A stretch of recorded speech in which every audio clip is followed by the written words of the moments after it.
Hi gorgeous! Before we get too far into the video, I want to let you know up front I am waiting on a few phone calls about my dad right now, so if you hear my phone go off, that is why. Normally I mute it when I'm recording, but obviously I can't do that today, so I apologize in advance if you hear it, but I know many of you will understand why I have my phone right here beside me.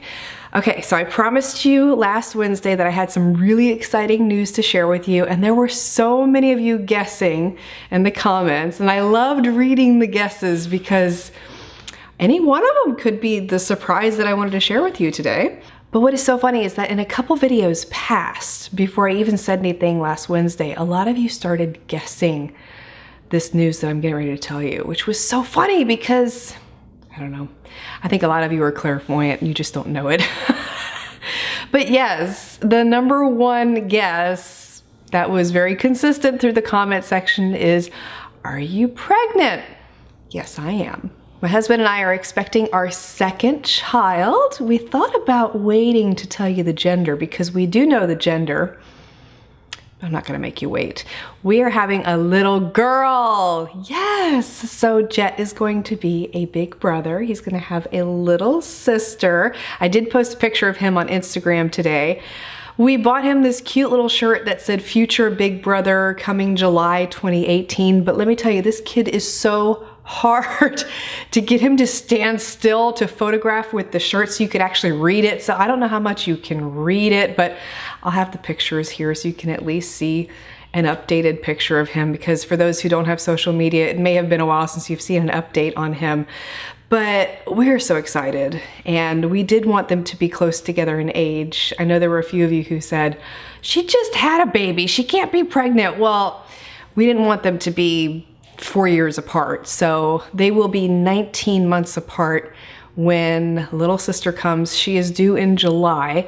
We do have a name picked out, but just like with Jet, we're going to wait to announce her name when she is born. Her due date is July 25th. So yeah, I'm still short of breath. That's probably the only symptom I have, to be honest with you, since I got pregnant.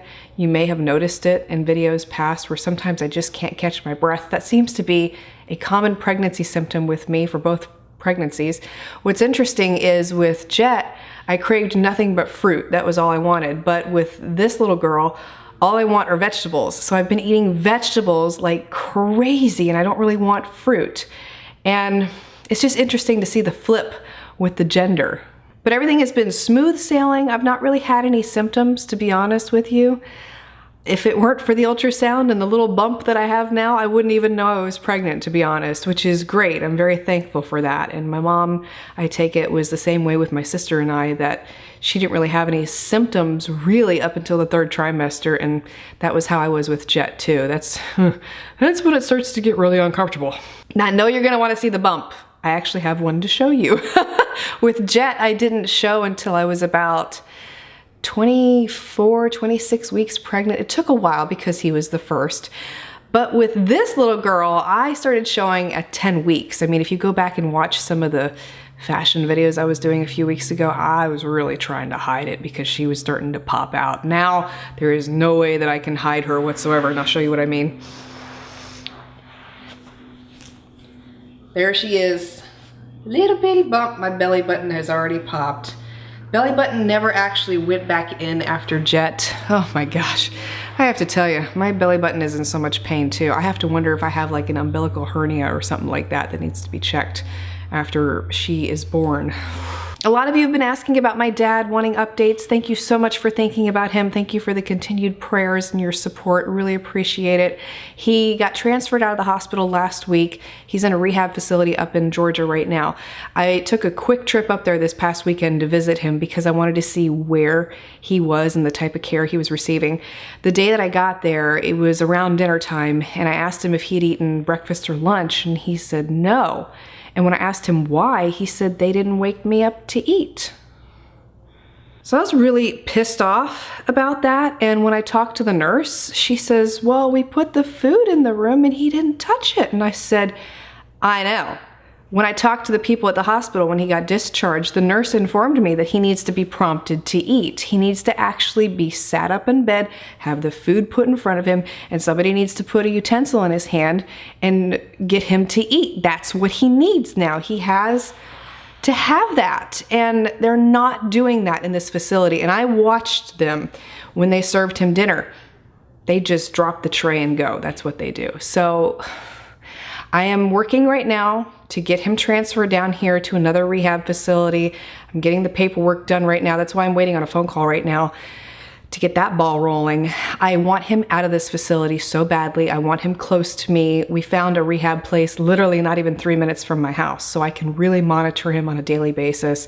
And we've also secured an assisted living facility for him that is right across the street, actually, from the rehab center that we're trying to get him into. So things are going to get better for him. He is really excited about coming down here. He keeps asking me, when can he come home with me? And I just told him today, I'm working on it, Dad. I'm working on getting you down here. So as soon as I can get him down here, I will feel much better. It's just having him in Georgia is really stressful, and it's aggravating that I can't get anybody on the phone. I mean, I can't even get a nurse on the phone to ask about his care. And he has a cell phone with him, but he can't operate it. So it's just a really tough situation, but we are working on fixing that. So he is doing good.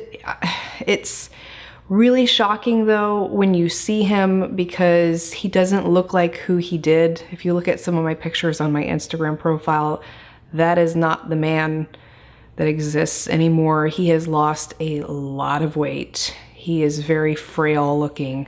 It's hard seeing your parents age, and even just the last 3 weeks alone aged him dramatically. I mean, I cannot believe the difference from who he was to who he is now. It's astounding to me. But again, we're positive, we're hopeful, and we will continue praying. And I just want to thank you to everyone who has prayed and sent their support and love and positive thoughts. We really, really appreciate it. And that is all the news I had to share with you for this video. I hope you are having a wonderful week. Thank you so much for being here. I will provide little updates here and there every now and then about the pregnancy in the future. I don't know how many I will do, but I'll try to keep you updated now and then. Thank you so much for being subscribed. I look forward to seeing you again very soon, and have a great rest of your week.